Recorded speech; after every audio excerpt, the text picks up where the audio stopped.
Pessoal, hoje é um livro, tá? A Corte do Ar, do Stephen Hunt, ou Stephen. É um dos poucos, assim, tem um gênero que é muito legal, é o steampunk. Fumaça em metal, ou a vapor, como você chama. E já começa por essa capa aqui, ela é bem diferente, tá? Roxa, tem um dirigível aqui atrás, quase Santos Dumont. Aí você pergunta aqui, ó, a imagem vem daqui, ó. Aí já dobrando, ó, vai ficar invisível e já tem. Acho que se fosse colocar mais um detalhe, talvez uma outra imagem, mas aí não tem um objetivo, entendeu? Mas eu aproveitaria também e colocava mais uma aqui. Mas aí já ia enfeitar demais, né? Corre até o risco de o pessoal estragar, querendo que a outra imagem tenha sobrepõe. Mas qualquer detalhe que você faça, ainda mais agora que o mundo editorial está mudando, né? Pelo menos aqui no Brasil, estão dando muito valor à capa, à questão do papel em termos de quadrinhos. Agora, em livros, o papel ainda não importa. O pessoal coloca só o amarelo, em termos de gramatura, isso não chama atenção. Mas a capa tem se dedicado. Até uma editora como a Darkside, ela pensa muito sobre o material. Então, nem sempre tem-se um equilíbrio entre o tratamento gráfico e também a escolha do material que vai ser publicado. Mas realmente é uma preocupação. E acaba sendo um bom livro, tá? Não é um excelente livro, não daria nota 10 ou 9, mas ele amarra bem e acaba sendo uma referência do gênero. Dá um pouco de oxigênio, tá? Ele é um autor que ele coloca coisas novas. Isso aí é inegável. É a forma como tem. Eu separei um trechinho lá, que é o combate, como as coisas ficam quentes. Você fica com o gosto de quero mais, tá? O reino da chacalha, tu fica, ei, poderia contar mais desse universo. Só que já viu aquelas coisas que uma pedra só já serve? Você procure outras coisas, faça. Tem uma parte muito interessante que eu achei aqui, que o rei, ele quando é escolhido, ele como ganha a coroa, os braços dele são cortados. O povo faz isso. Pô, é muito diferente. Você fica, caraca, aí o príncipe chega no dia, eu não quero ser rei não. E é isso também que se trata desse livro. Tu fica com o final, ei, é só isso. Os personagens passam por uma cartaz e você fica, mas você não virou, você não ficou foda, modesto não. Eles voltam normal. O spoiler, tá? A Molly, ela vira uma jornalista. Ela antes era uma órfã, que ela poderia até cair no mundo prostíbulo, mas ela quer virar uma escritora. E ela consegue. O Oliver, ele vira um justiceiro. E o príncipe, ele simplesmente escapa do seu destino. Ele vira um cidadão comum, parte do povo. Mas pelo menos ele conservou seus braços. Pelo menos essa história da... É isso. Só que o interessante é o próprio mundo, tá? Que ele desenvolve. Então esse gênero não é... Ah, você revelou o final, então... Não, aí que eu não vou ler. Não, não, não, não. É muito interessante como ele vai colocando.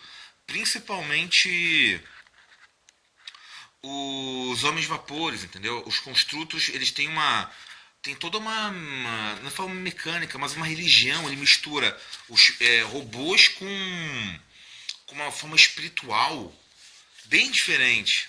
Aqui, ó. O estilo dele, tá? Chegou a hora de combatermos, disse Golpe de Vapor.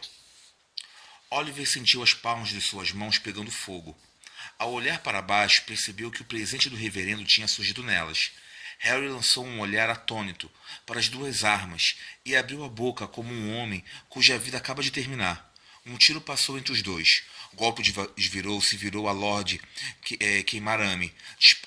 Disparou uma bola de fogo giratório. Uma espécie de sol em miniatura atingiu os guardas atrás deles, incinerando 7 deles com com um jato de fogo gelatinoso que desceu sobre os que estavam mais próximos. O golpe de vapor voltou a disparar.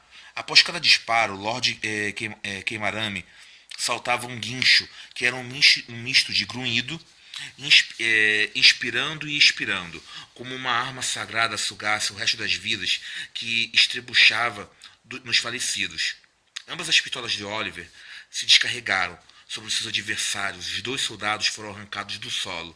Ele abriu as armas e recarregou com munições da cartucheira, com uma precisão mecânica impressionante. O infame Steve se movimentava, por sua vez na velocidade dos feiticeiros, com a sua pistola de cano longo empunhada. Agora Oliver conseguia acompanhá-lo, observando a distorção dos ossos da terra, enquanto Harry absorvia sua energia com as linhas de lei, se enredando em seus pés, retorcendo e vibrando. A pistola de Steve estalou e a fumaça do cartucho cobriu momentaneamente o ar perplexo de sua expressão. Oliver conseguia ver várias perspectivas diferentes, ao mesmo tempo. Os aeronautas do dirigível que corriam rampa acima para se proteger, os mineiros fugindo em busca de um lugar seguro, os casacas vermelhas diante deles, os fora da lei, de triste esperança, à entrada da mina. Soltou uma gargalhada demoníaca, sabendo de antemão que aquele som assustaria a todos. A patrulha do ataque tinha acabado de descarregar a carga de suas espingardas e, em vez de voltarem a carregá-las, juntavam-se à fuga com as baionetas erguidas, gritando de raiva e medo. Foi então a vez de Golpe de Vapor fazer sentir a sua voz, fazendo ecoar a sua caixa vocal, despedaçando um casaca vermelha que galopava em sua direção. Verdadeira máquina mortal. Aqui a ação começou, né? Demora. O livro demora um pouco a engrenar, tá? Então, alguém disse, na página 100. É um pouco exagero. Lá na página 80, 70, as coisas ficam um pouco mais quentes. Ele vai contextualizando um pouco o mundo, não de forma irritante, tá? Mas ele faz realmente a jornada do herói. Ele escreve muito melhor com o Oliver do que a Molly, e a Molly acaba sendo uma personagem mais interessante. Você fica com a pena da garota que só sofre. Entendeu? Você quer realmente proteger ela. Vai assim, não, chega aqui que eu não vou deixar nenhum mal acontecer mais com você. Tem raças também, raça caranguejo, que diferente, tá? Ele vai colocando pontos positivos para a obra, tá? Apesar da viagem não ter nada como eu queria, eu falei, poxa, os 3 acabam tendo destino parelhos, entendeu? Eu realmente, tá. E o nome, a Corte do Ar, existe uma organização que tem poderes ali, né?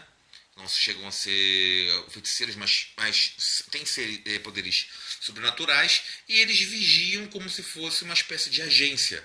Eles patrulham acima dos céus e por isso se chama Corte do Ar. Eles têm uma história também sobre Chacalha e vai colocando toda essa guerra, essa própria história. É um livro, acaba sendo até um livro curto, por tanto que ele conta. Então você às vezes se perde nessa questão de contextualizar, mas mesmo assim você consegue pegar muita coisa. É uma leitura que eu recomendo, pessoal, principalmente por esse gênero aqui. São poucas as referências, tá? Eu fico aqui. Até mais.